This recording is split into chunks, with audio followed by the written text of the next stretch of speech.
Hola oyentes de Radio Sefrad, hoy tenemos esta segunda entrega de Milim, la historia de las diásporas, que es la continuación de aquel Milim corresponsal en el tiempo, pero con la misma persona, con Alicia Benmergui. Hola Alicia.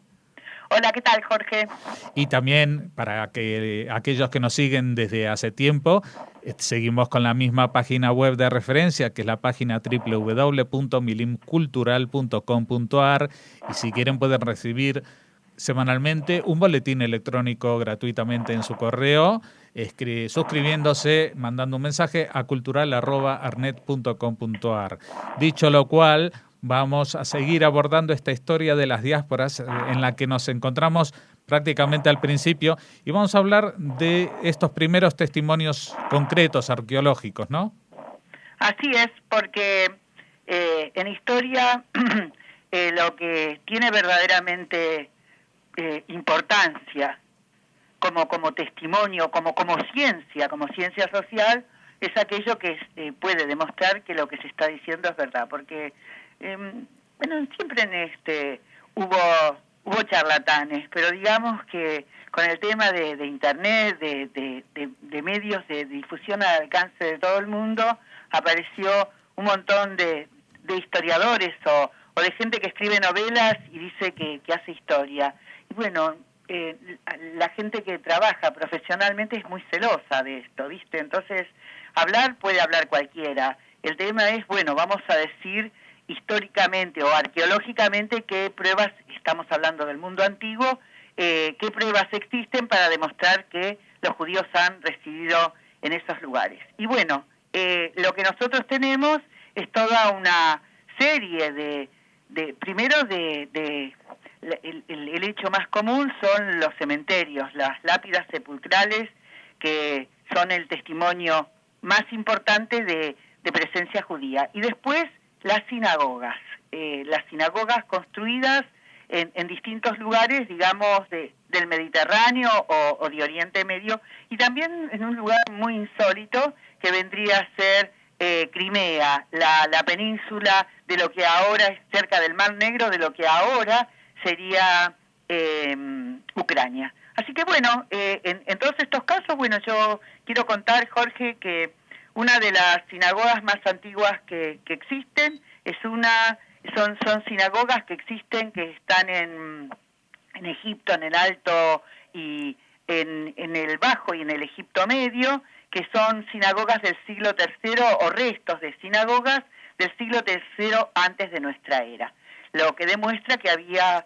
población judía en esos lugares y que, bueno, que practicaban, que tenían, a pesar de la existencia del templo en Jerusalén, ellos eran judíos lejos de Jerusalén. Y por otro lado, también lo que sabemos, yo la vez pasada la conté, es que los judíos todos peregrinaban o trataban de peregrinar durante cierta época a Jerusalén para visitar el templo.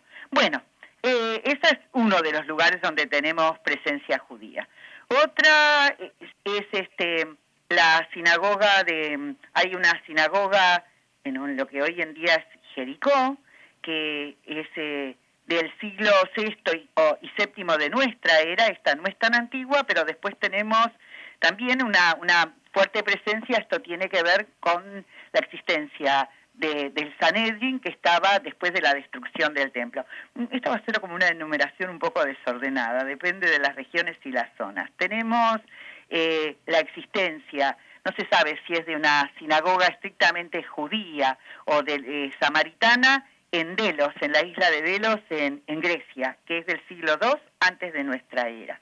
Y después está la sinagoga de Ostia antica, la sinagoga de Roma, que se supone que es de los siglos II o III de nuestra era, y está en lo que era la población, lo que era el antiguo puerto que los romanos tenían, que los comunicaba con el Mediterráneo, y que ahora, por el paso de los siglos, ha quedado un poco alejada del mar. Después hay otras sinagogas, una de ellas es la sinagoga de Boba Marina, es en Calabria, que estaba ahí en el siglo IV, se supone, de nuestra era. Algunas son difíciles de demostrar. Hay una sinagoga del siglo III antes de nuestra era de Sardis, que es en lo que sería territorio turco en la actualidad, así que tenemos un montón de edificios y de lugares, en lugares así que demuestran presencia judía. Después, por supuesto, hay de periodos posteriores en lugares mucho más distribuidos, digamos, en toda Europa, en la India y, por supuesto, en África del Norte. En el resto de África del Norte, porque, bueno, también una parte, bueno, Egipto es Asia en ese lugar. Bueno, así que esto es una de las demostraciones.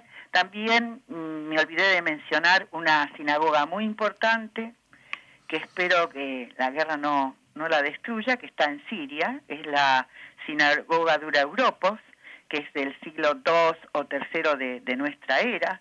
Es una sinagoga muy curiosa y llamativa porque está llena de pinturas y dibujos, y sí, era una sinagoga, estaba en la ruta de los mercaderes, en lo que es la zona del camino de las caravanas, en lo que es hoy en día Siria.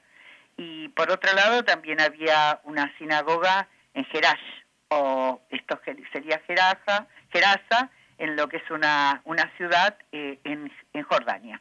Estamos hablando, por supuesto, ni siquiera nombré las de Israel. En Israel hay una cosa extremadamente interesante.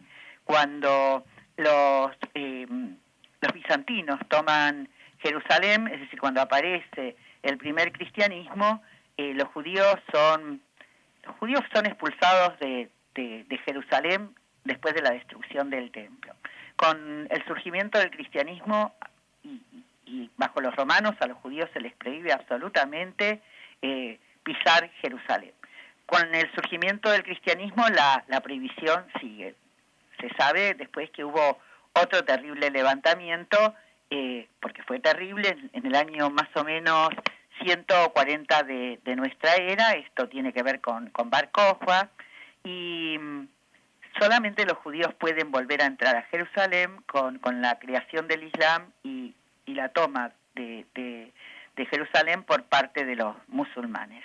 Entonces, lo que demuestra la arqueología es que una gran parte de la población judía abandona lo que es el sur, Judea, incluso ese Sanedrín que estaba cerca de lo que hoy en día es Gaza, por eso hay una sinagoga en Jericó. Se van al norte, y bueno, nosotros tenemos que saber que parte del Talmud Yerushalmi, como se lo conoce, no fue escrito en Jerusalén, sino que fue escrito en lo que hoy sería una región cerca de Tiberias, como dicen los israelíes, Tiberíades, como se dice en castellano, o Tiberias también, y que esto es y cerca de esa región, y no tan cerca en el norte de lo que es la Galilea, en Israel, está llena de sinagogas y de restos de sinagogas muy influidas por cuestiones por iconografía helénica, con de repente imágenes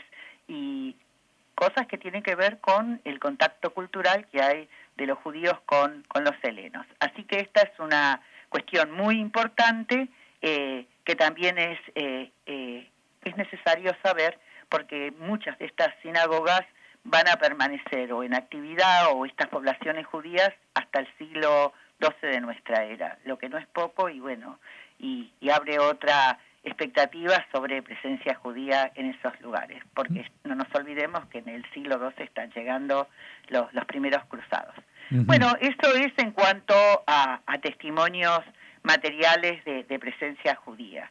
Después hay otro tipo aparecen que es cosas como individuales. Por ejemplo, esta de Quersonesos, que sería lo que hoy en día es Crimea o la zona de Ucrania, excavando en lo que era una iglesia, se encontraron restos de una menorá de símbolos judaicos de aquella época. Y entonces es muy grande la sorpresa, y estamos hablando que estos primeros símbolos judaicos pertenecen al siglo I de nuestra era. Así que estamos hablando de épocas muy antiguas. Y hay también otro tipo de restos. Hace algunos años, no demasiados, excavando en lo que es Austria hoy en día, parece que no muy lejos de Viena, en lo que fue un antiguo cementerio romano, de las legiones romanas, creo que del siglo III de nuestra era, cualquier cosa corrijo en otro momento, pero me acordé de esto y no quiero dejar de señalarlo. Se encontró la tumba de un chico, de un esclavo que tenía una especie de collar de oro donde decía Adonai Echad, o sea que era un esclavo judío. Así que si había uno, habían otros más, porque también los judíos como esclavos también estuvieron dispersos por el resto de Europa. Así hay la historia de un judío que deja un testimonio en una piedra o en una laja escrito en Grecia del siglo II, que antes de nuestra era, que era Mosco, su nombre era Mosco el judío.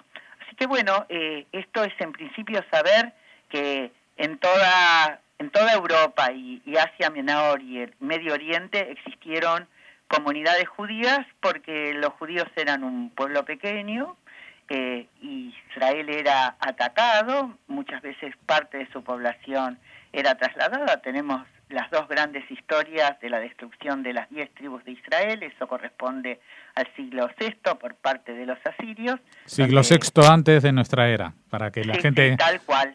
Sí, y después está la de Nabucodonosor, que deja población, pero se lleva a la mejor parte de la población, que era lo que habíamos hablado la vez pasada, que es que son los que los llevan a Babilonia. Y por eso a veces cuando, no sé si tendrá mucho que ver, pero cuando la gente escucha el Va Pensiero, vos sos músico, así que lo sabés, de Verdi. El Nabucco de Verdi, sí. En la ópera Nabucco de Verdi. Nabucco, claro. Los esclavos judíos cantan, porque eso está en la Biblia, su nostalgia por su tierra y por los lugares de los cuales fueron arrancados. Bueno, y el que quiera saber más... Decir No, digo que el que quiera saber más, que lea el libro de Daniel, que habla mucho de eso.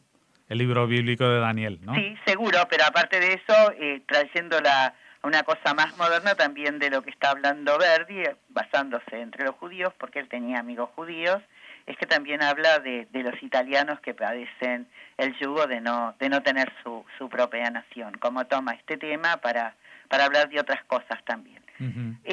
Bueno, ¿tengo tiempo para seguir hablando? No, a menos que quieras cerrarlo, porque este tema de los testimonios materiales lo vamos a dejar aquí y dentro de 2 semanas vamos a seguir hablando de la historia de las diásporas, pero si quieres una frase o algo para cerrar el programa de hoy.